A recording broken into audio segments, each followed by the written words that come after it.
After coming back to life, I, Lisa, no longer cared where Ethan went or what he did.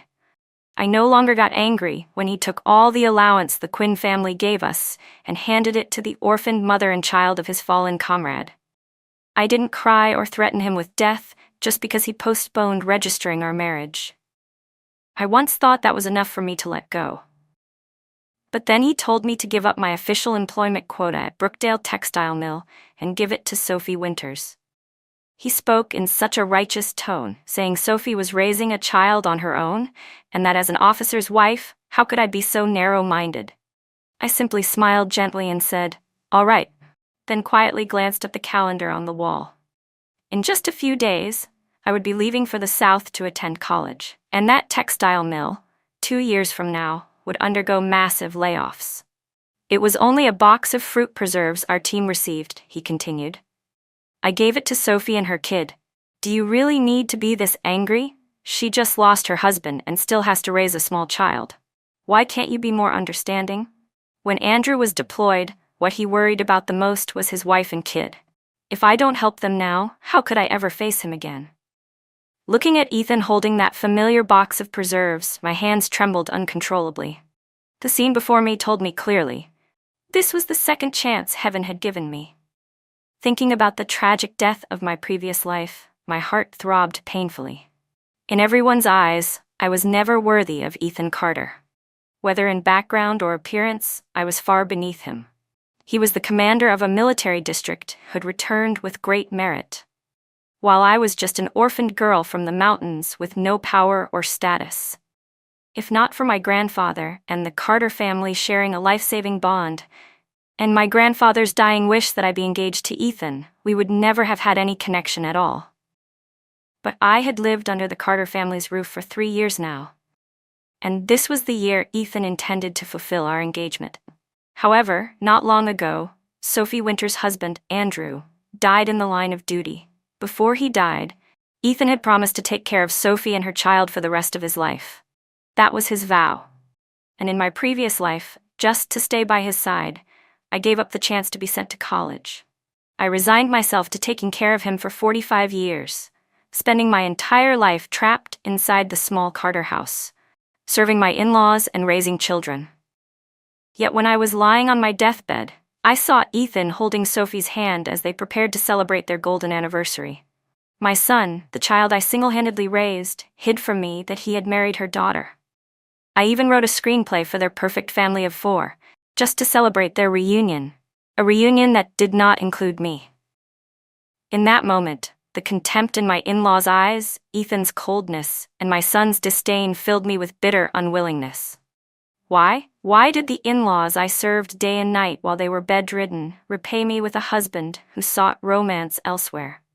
Why did the son I bore at the risk of my life and raised to adulthood force me to sign divorce papers, telling me I wasn't worthy of his father? Why did I have to bury my entire life for them? With the last of my strength, I dragged myself to the gate of the university. I wondered if everything would have been different had I never married Ethan Carter. But before I could think further, I took my final breath. When I opened my eyes again, heaven had given me another chance. This time, I returned to the moment right before I was sent to attend college on a public assignment. Everything was still in time. I looked at Ethan standing before me, speaking in a gentle and persuasive tone, his eyes slightly reddened. I said softly, "I know. You can take the preserves to them."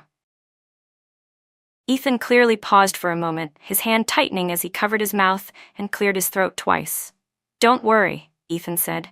"Next time I won't take it again." I knew that line all too well. It was exactly the same as when, in my previous life, he forced me to give up my room.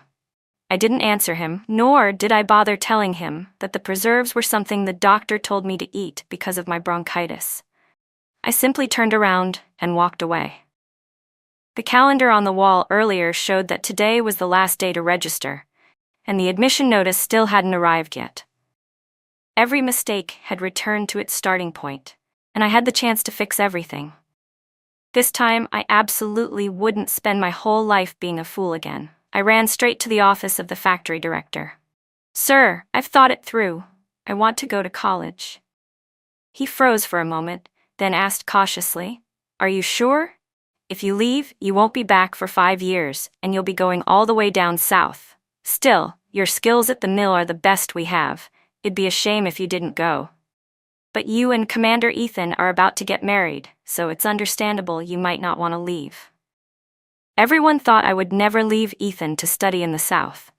But after living one whole life already, how could I stop and waste everything because of him? I'm very sure, I said. I want to study. As for Ethan, I'm sure he'd want me to become a better person too. In the end, the director agreed, telling me the admission letter and train ticket would arrive in a few days, and that I should hurry home to prepare. I had 1 week left before reporting to school.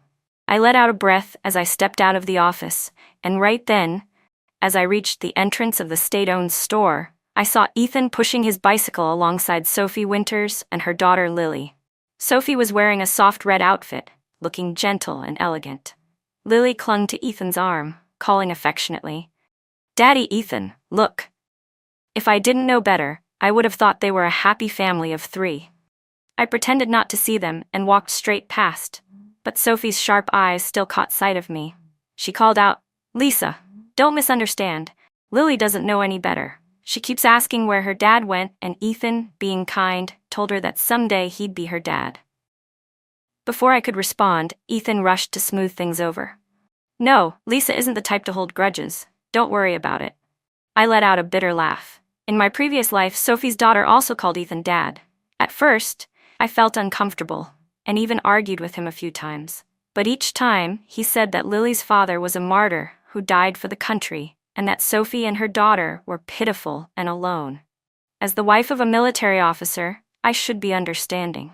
So I swallowed it all down and endured an entire lifetime. But had anyone ever endured anything for me? Had anyone ever thought of my feelings? I smiled and said calmly, "Of course it's fine. If Lily wants to call him Dad, I fully support it." Ethan frowned slightly, clearly not expecting me to be so generous today. His eyes searched mine, but I didn't look at him. Instead, my gaze fell directly on Sophie. She had a naturally pleasant face. Even at 50 in my previous life, she was still charming and elegant. Meanwhile, I had spent years toiling in the house, worn down until my appearance looked tired and plain. No wonder she won Ethan's heart so easily. At that moment, the store clerk came out with a newly finished dress. Just one glance, and I instantly recognized the fabric. It was the material I had saved up for 2 years to make my wedding dress. And now, Ethan had taken it and given it to Sophie. His expression turned awkward as he rushed to explain, "Lisa, don't misunderstand. Sophie's clothes were too tight, and I noticed we still had some fabric at home, so I gave it to her." I replied calmly, "It's all right. It's just the fabric I planned to use to make my wedding dress that you gave to someone else." Ethan's face went completely rigid. "I'm sorry, I didn't know," Ethan said. "I promise I'll get you another piece before the wedding." Meanwhile, Sophie Winters looked aggrieved, pretending she wanted to return the dress to me. "I'm sorry, Lisa. Here, take it back. I can wear a smaller size instead." I glanced at the dress, not because it didn't fit me, but because I felt nothing but disgust. "That color suits you," I said. "You should keep it." Without caring about the stunned look on both of their faces, I turned and left. When I got home, I immediately went to my room and began packing. The house had 2 bedrooms and a living room, bought by Ethan's grandfather as a wedding home for us. 2 years ago, Ethan and I moved in together. But in truth, there was very little in this place that belonged to me. The only things tied to me were the wool sweaters and scarves I had knitted for Ethan over the years, things I never got the chance to give him. Now, there was no need to give them at all. I gathered them up and stuffed them into a single bag. Early the next morning, I brought the bag to the black market and exchanged everything for $50. Even though attending college on a public assignment meant I didn't have to worry about tuition, having a little money on hand was still necessary. After that, I bought a few essentials to take with me, then returned home. As I approached the apartment building, I saw the lights already on. Ethan had returned. I was just about to step inside when I heard Sophie's soft, caring voice from within. "Are you sure it's really okay? That fabric coupon of Lisa's that you gave me. You two are about to register your marriage, aren't you?" Ethan answered. It's fine. I already asked the unit to postpone the registration. There's still time. I'll make it up to her later. Sophie let out a sigh, sounding so pitiful. That's wonderful. I really admire the two of you. Not like me, a widow with a child. Her voice grew smaller. Ethan, once you get married, will you still care about my daughter and me? Without the slightest hesitation, Ethan replied, Of course. Don't overthink it. Honestly, if it weren't for the engagement our grandfather made, Lisa and I wouldn't have ended up together anyway. My fists tightened, nails digging into my palms until it hurt, just to suppress the bitterness rising in my chest. Even though I had already decided to let go of this man, hearing my own fiancé speak so coldly still made my heart twist in pain. I took a deep breath to steady myself, then pretended nothing had happened as I stepped inside. Ethan immediately stood up. Lisa, you're back? I brought your favorite, meatballs and brown sauce from the cafeteria today. Go wash your hands and eat. I paused in surprise. In both my lifetimes, Ethan had almost never done something like this. When I sat down at the table, I saw little Lily Winters dividing the meatballs, one for herself, one for her mother, and one placed in Ethan's bowl. There was only one person she didn't serve. Me. Ethan noticed and quickly picked up the meatball from his bowl to place it in mine. The room instantly grew strangely quiet, the only sound being Lily's cheerful chatter echoing awkwardly above the dinner table.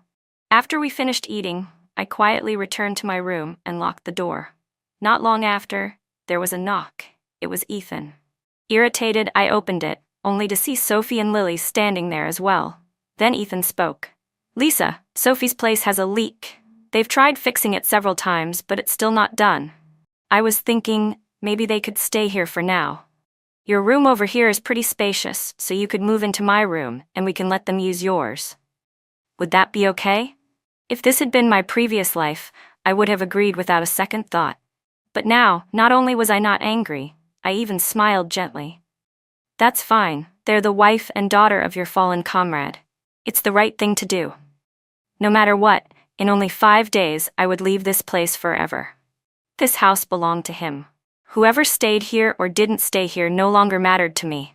The next morning, Ethan was busy carrying bags and packages as he helped Sophie Winters and her daughter move in. The sight annoyed me, but just then the factory director called me to pick up my admission notice and train ticket.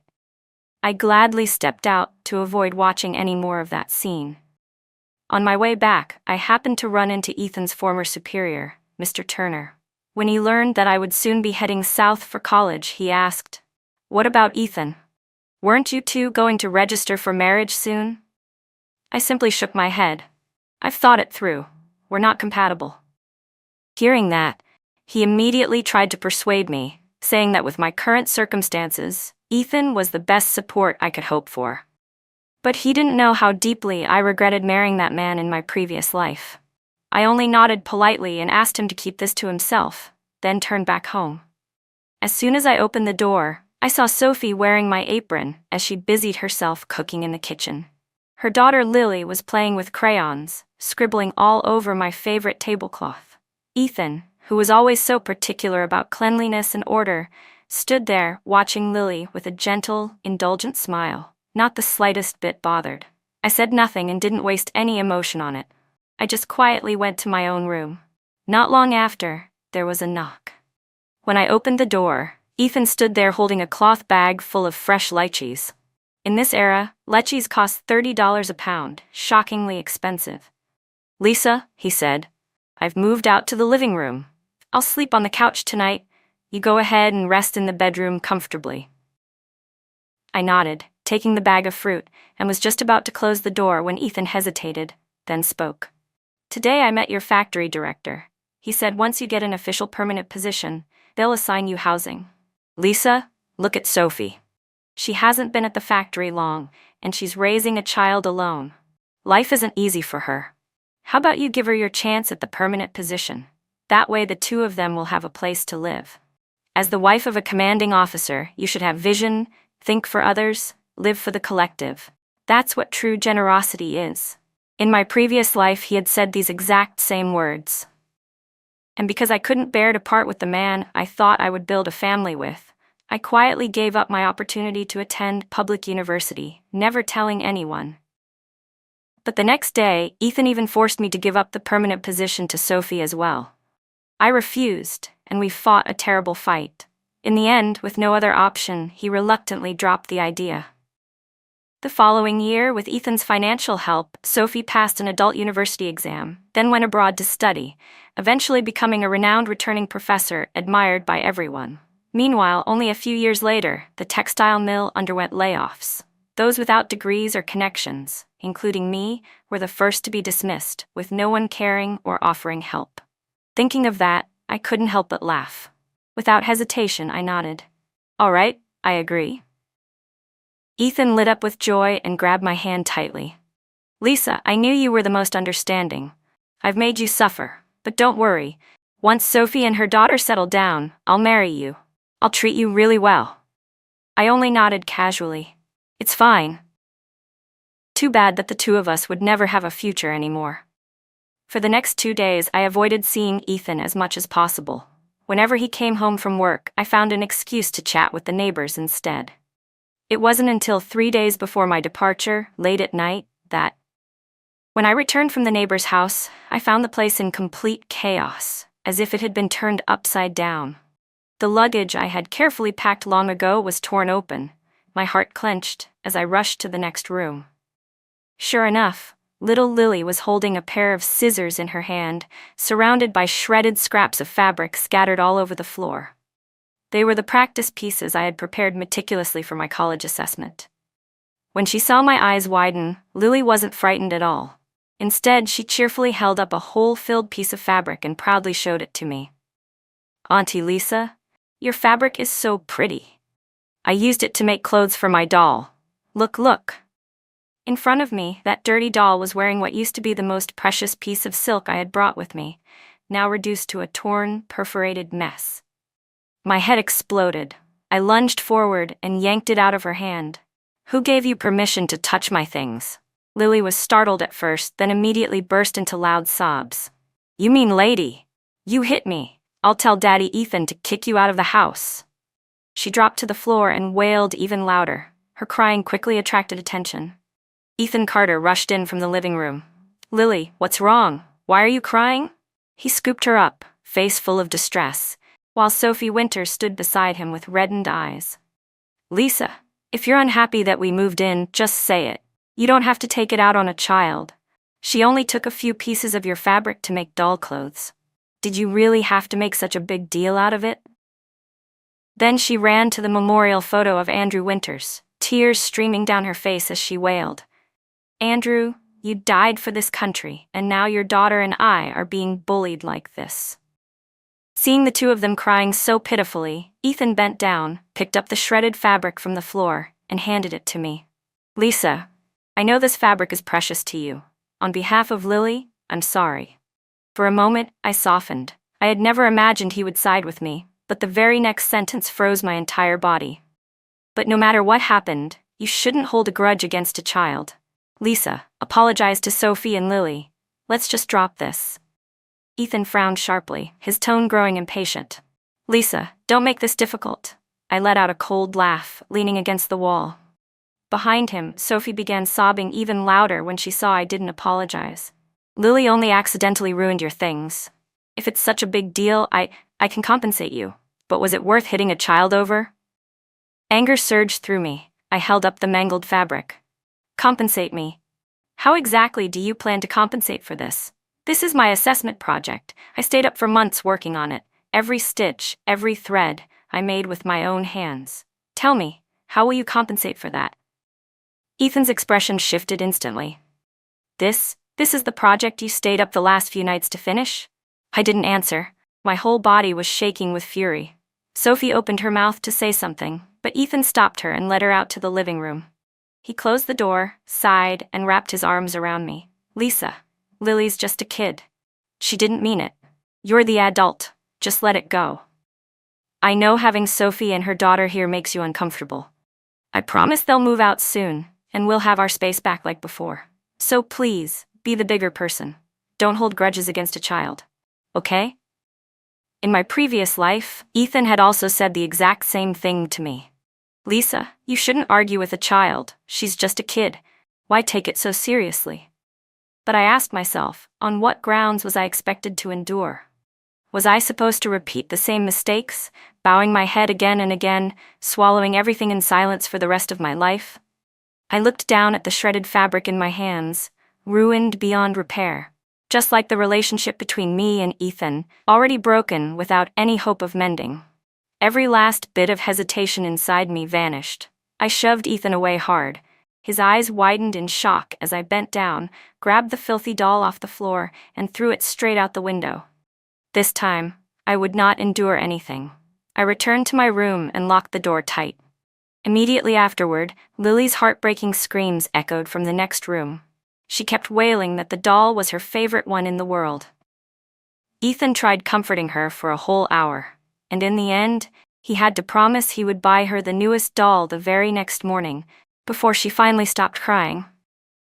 The following morning, the three of them left the house hand in hand. As soon as the door clicked shut, I pulled out the suitcase I had prepared long ago and made up my mind to leave earlier than planned. Before going, I left an envelope on the table, my annulment letter, along with 2 short sentences. Ethan Carter, I'm leaving. And as of today, our engagement is over. I understand your promise to Sophie and her daughter, and I know in your eyes I've always been a burden. Now it's all settled. I wish all of you happiness. After that, I took the bus to the train station and exchanged my ticket for the earliest departing train.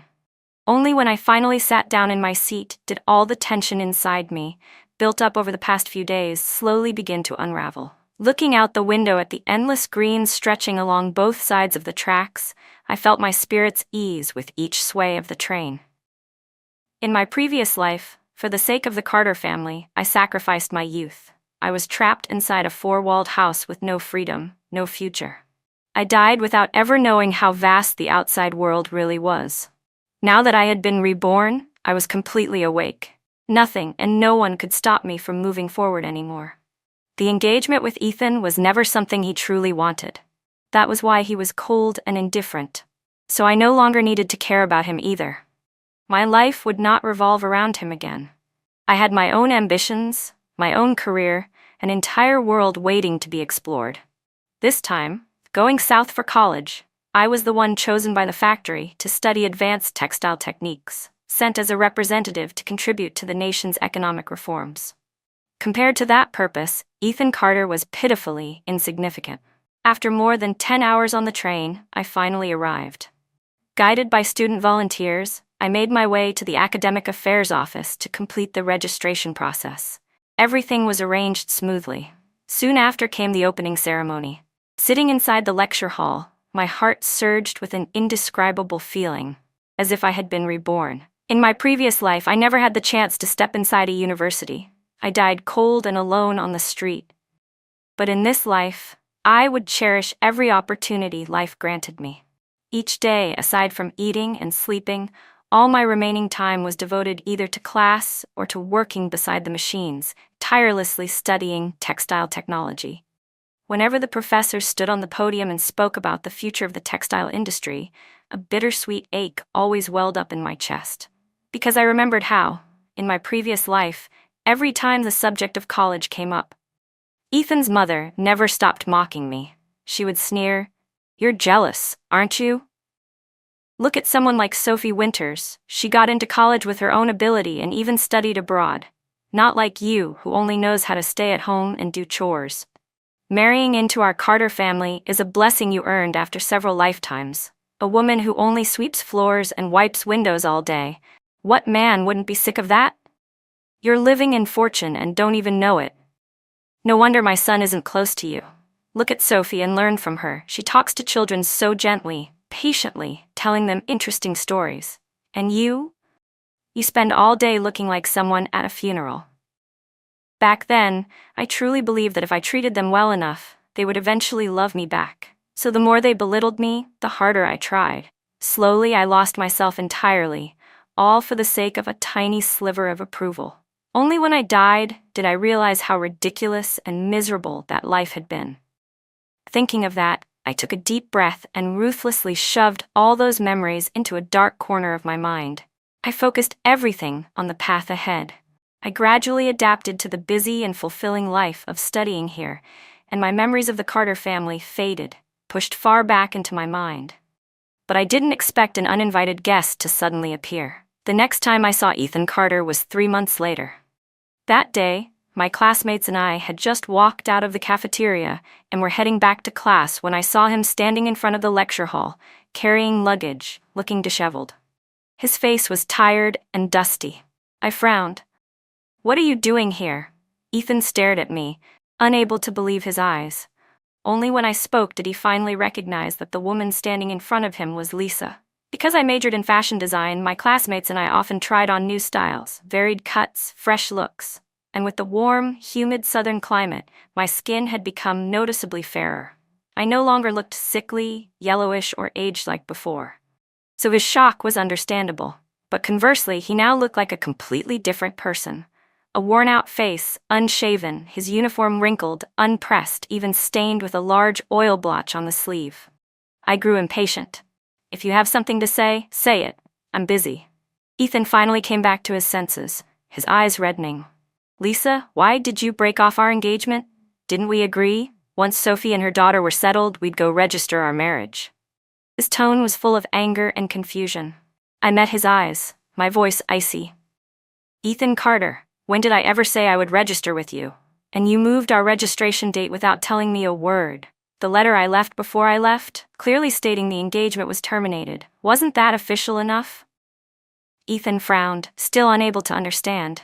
"Why, Lisa? Wasn't our engagement something we both understood? If you're still mad that Chloe accidentally cut up your fabric that day, then I apologize for her. After you graduate and return home, we can register, okay?" He reached out as if to take my hand, but instead brushed the stack of fabric I was holding, knocking it to the ground. In that instant, the scene of my fabric being shredded by Chloe in my previous life flashed through my mind. I didn't hesitate. I slapped him, hard. The sound echoed sharply. The slap left a bright red mark across Ethan's cheek. He stared at me, stunned, completely unprepared for such a reaction. He wanted to get angry, but with the students around watching, he could only swallow it down. Students walking by made him swallow his anger and let out a long, frustrated sigh instead. "Lisa, I know you're still upset because Lily ruined your work. It's understandable you're angry, so I won't hold that slap against you. But you need to understand, kids messing around at home is normal. If you had kept your materials stored away more carefully that day, none of this would have happened. So honestly, the blame isn't entirely on her. You played a part in it too." I laughed, not because it was funny, but because I was furious. His daughter secretly opened my luggage, took the fabric I had prepared for my graduation assessment, and cut it into little pieces for her toys.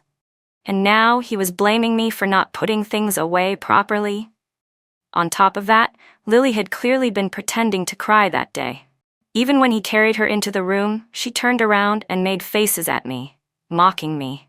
But I knew that no matter what I said, Ethan Carter would never believe me. In his eyes, I was always the one at fault, and Sophie and her daughter were always the victims, the ones who deserved forgiveness and protection. I had never expected Ethan to defend me the way he defended Sophie.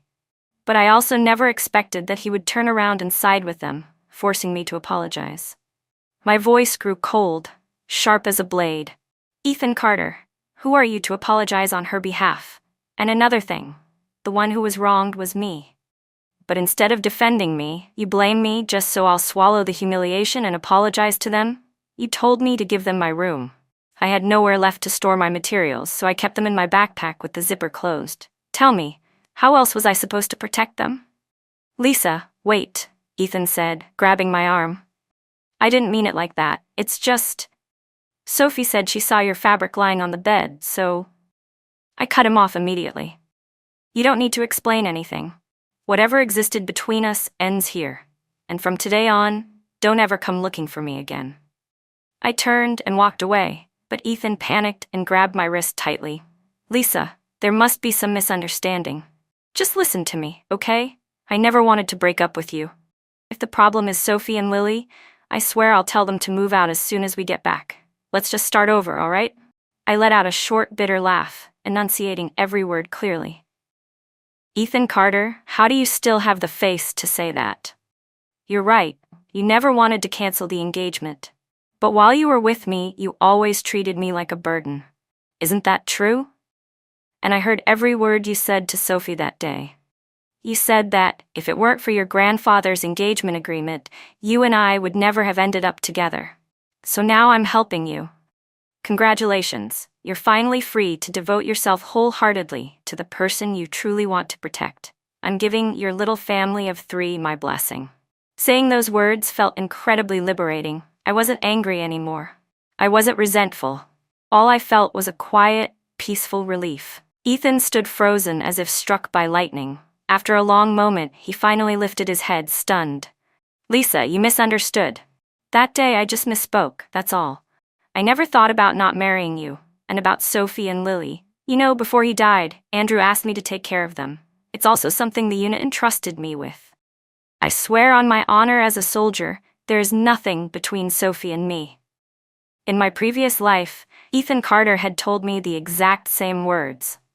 He said nothing was going on between him and Sophie, that he only felt sympathy for her and her daughter.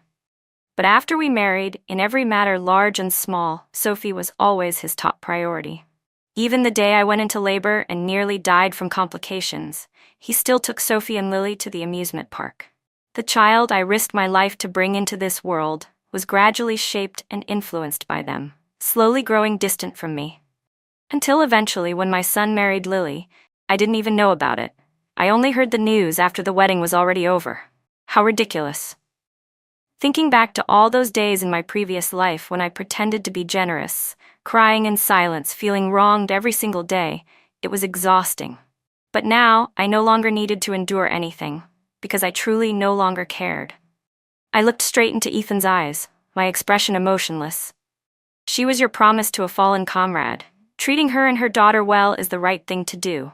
But Ethan Carter, I can't accept a husband who repeatedly abandons his own wife for another woman. That's why it ends here. From now on, we live our own lives. Don't interfere with mine anymore. Ethan raked a hand through his hair, his voice filled with desperation. Lisa, why won't you believe me? I let out a cold, humorless laugh, my gaze icy, my smile devoid of emotion. Why? Because I already lived through a failed marriage like that once. I will never go back to it. I suddenly remembered something from my past life. How Ethan once planned to adopt Lily as his own daughter, to put her under his household registration. His reason?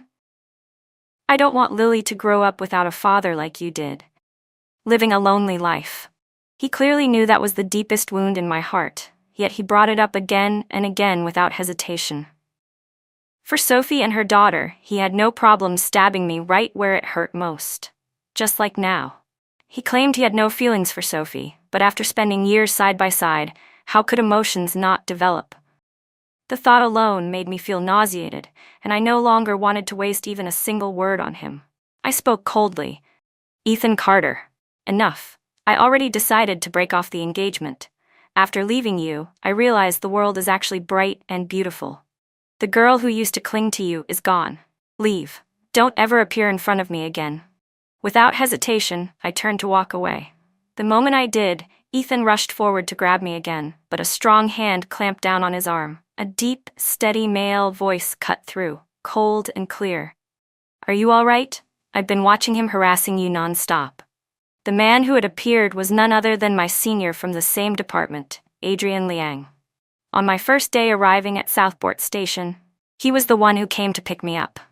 On the way, I learned he was originally from Beijing, later went abroad with his uncle, and eventually got accepted into this university.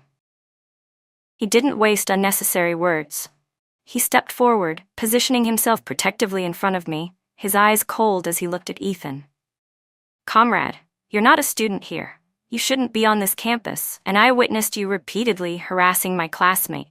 Just then, the class bell rang. Students poured into the hallway from every direction, all stopping to look at the commotion.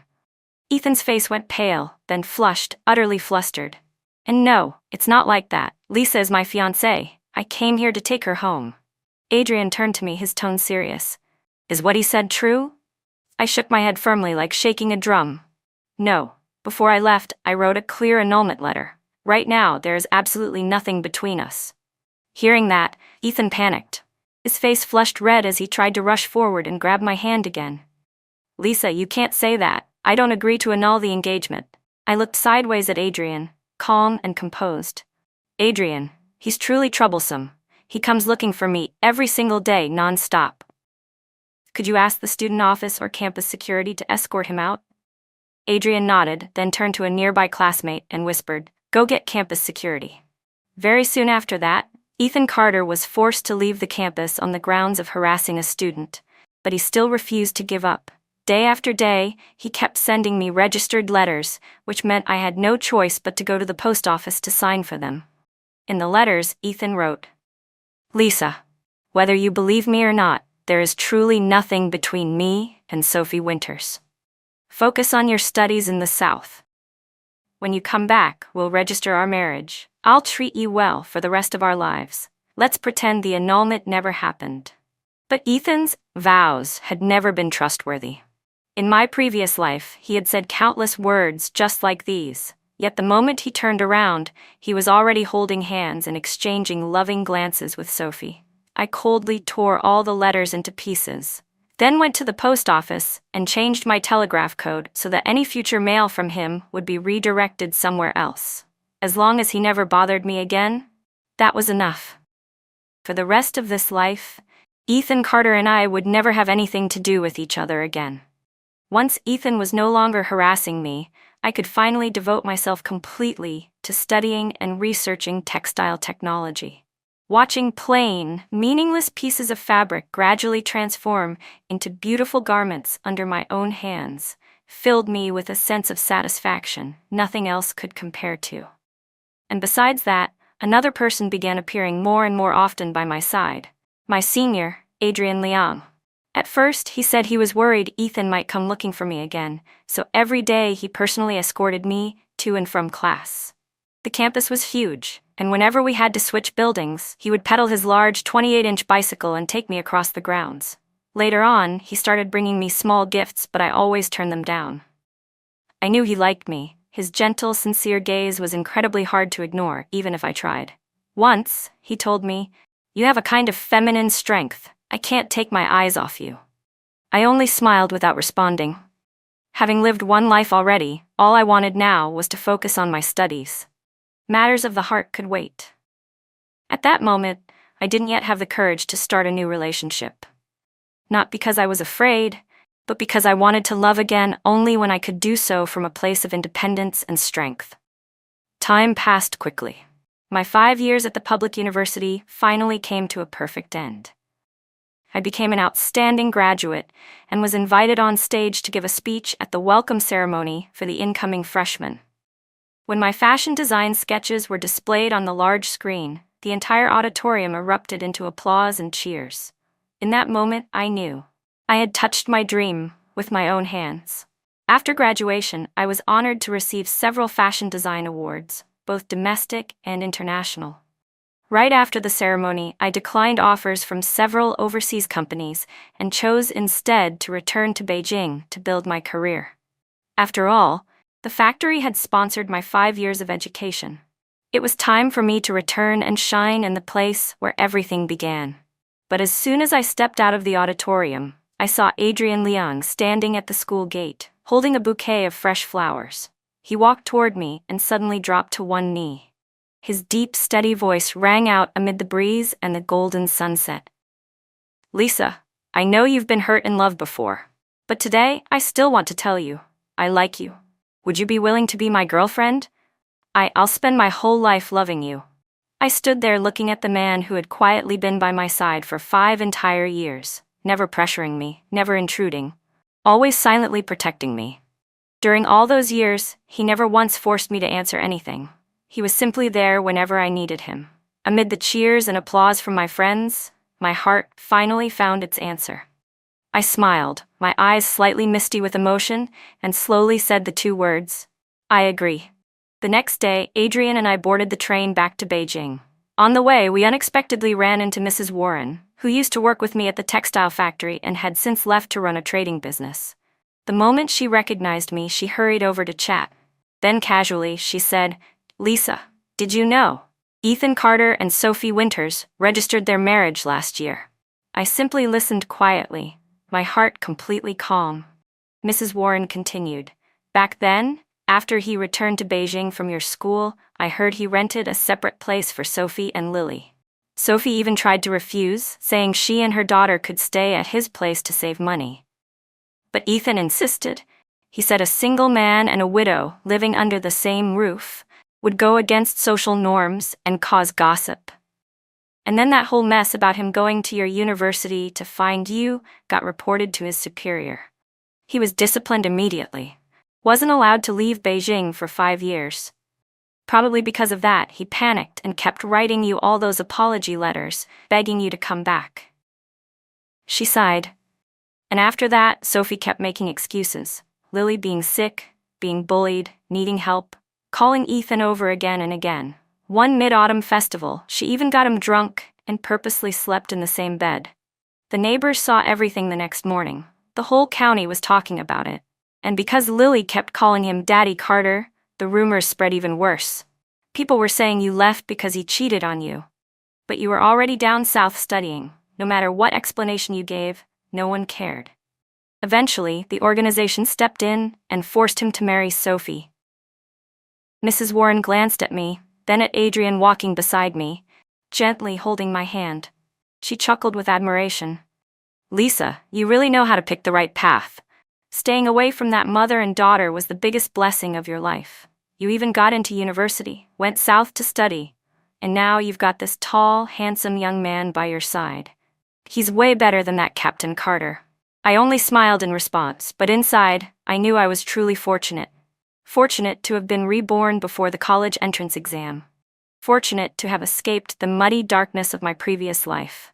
Fortunate to have finally met a man who genuinely loved me. After getting off the train, Adrian and I went straight to the factory. Before graduation, an international company had reached out, wanting to collaborate on transferring advanced textile technology to the factory. This trip back was mainly to discuss the details of that cooperation. After a long afternoon of meetings and careful planning, we decided to hold a mobilization conference the next day. The plan was to gather all unemployed female workers in the area and select a group of quick, skillful ones to participate in the technological transition. When the administrative clerk handed me the list of unemployed workers, I only needed a glance to see Sophie Winters' name. Just like in my previous life, she was among the first to be laid off. I raised an eyebrow but didn't bother commenting. The next morning, as Adrian and I stepped into the factory, a familiar voice exploded behind me. "Lisa, you actually dare show your face here? Let me warn you, I'm married to Ethan Carter now. Whatever happens between us has nothing to do with you anymore." Sophie Winters stood there with her arms crossed, her face full of arrogance. Her eyes flickered with a hint of suspicion as if she had just noticed something. "Isn't today the factory's mobilization meeting? Don't tell me you're here to compete for a spot too. Don't forget, 5 years ago you stopped being a worker here." Adrian instinctively stepped forward, but I gently held his arm and calmly spoke. "Forget? How could I ever forget?" I said. "Didn't I graciously give you my permanent factory position back then?" The moment those words left my mouth, Sophie Winters' expression changed instantly. She was so furious she jabbed a finger right at my face, ready to curse me out. But just then, the factory director stepped out of his car and walked over. After glancing around, he pointed at her and barked, "Enough! Who allowed you to shout at the factory's new designer?" Sophie froze in place as if struck by lightning, her mouth hanging open in disbelief. "What? You're saying the new designer is Lisa?" She immediately changed her expression. Just moments ago, she had been arrogant and hostile, but now she switched to a greasy, flattering smile. "Lisa, I was wrong. I must have mistaken you earlier and said nonsense. Don't take it to heart, okay? You've come back to help the factory. Please lend us a hand." As she spoke, she leaned close and whispered in my ear, "Later, when you pick workers, make sure to choose me. I've been unemployed for 3 years now. My whole family only survives on Ethan's allowance. We're having a really hard time." I snorted, pushed her aside without the slightest courtesy, and walked into the assembly hall with Adrian. During the meeting, I opened my suitcase and took out a dress sample I had brought from the South. As my design was projected onto the screen, I analyzed the stitching techniques in detail. After the presentation, I assigned a task. Within 30 minutes, every worker present had to sew an inner lining for the dress. While they worked, I deliberately walked around the factory. This place where I had shed blood, sweat, and tears in my previous life. Soon, workers began finishing their pieces. When the selection was completed, the final list of workers to be retained was prepared. I instructed little Lee from the office to bring the list down to the workshop and announce it. Not long after, loud, angry shouting erupted downstairs. "Lisa, you're such a petty witch. How dare you use your position for personal revenge? You're jealous that I married Ethan, right? Jealous that he kicked his orphaned, raised since childhood future wife out of the house for me? I thought you had a kind heart. Turns out you're nothing but a disgusting woman." Sophie Winters was so furious she lost all control, hurling insults and profanity in front of everyone. The factory director immediately ordered security to escort her out and announced that she would be permanently banned from being rehired. Before she was taken away, I gestured for little Lee to bring me her sewing assignment. I picked up the poorly sewn, puckered, wrinkled dress lining and threw it directly at her. "Sophie Winters, this is your skill level?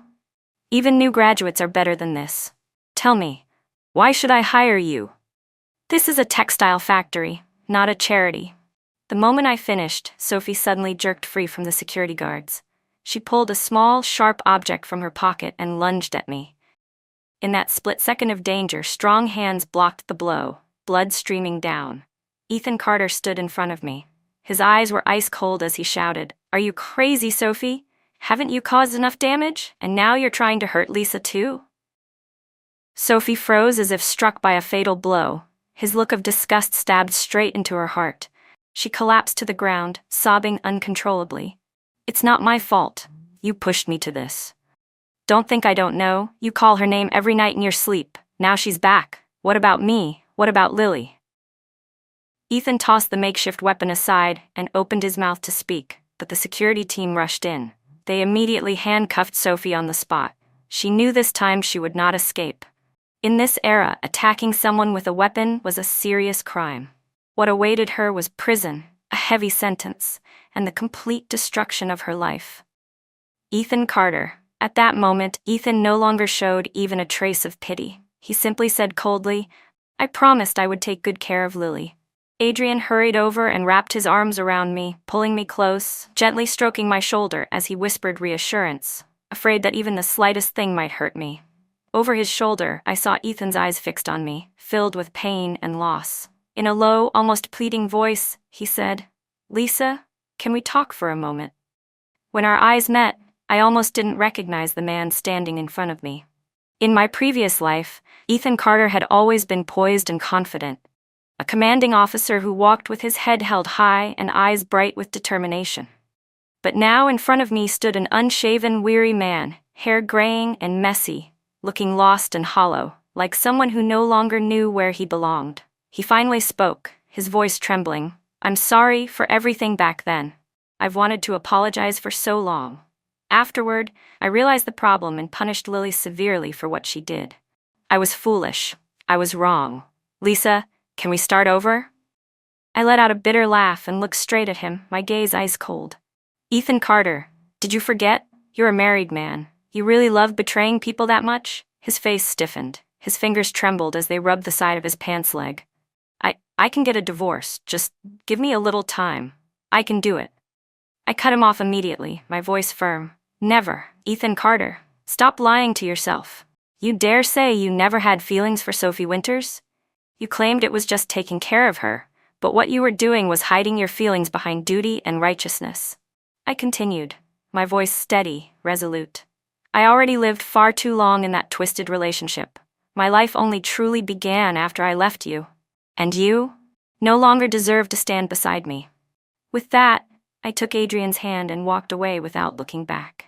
Behind me came the sound of a choked sob, then louder, breaking into wails.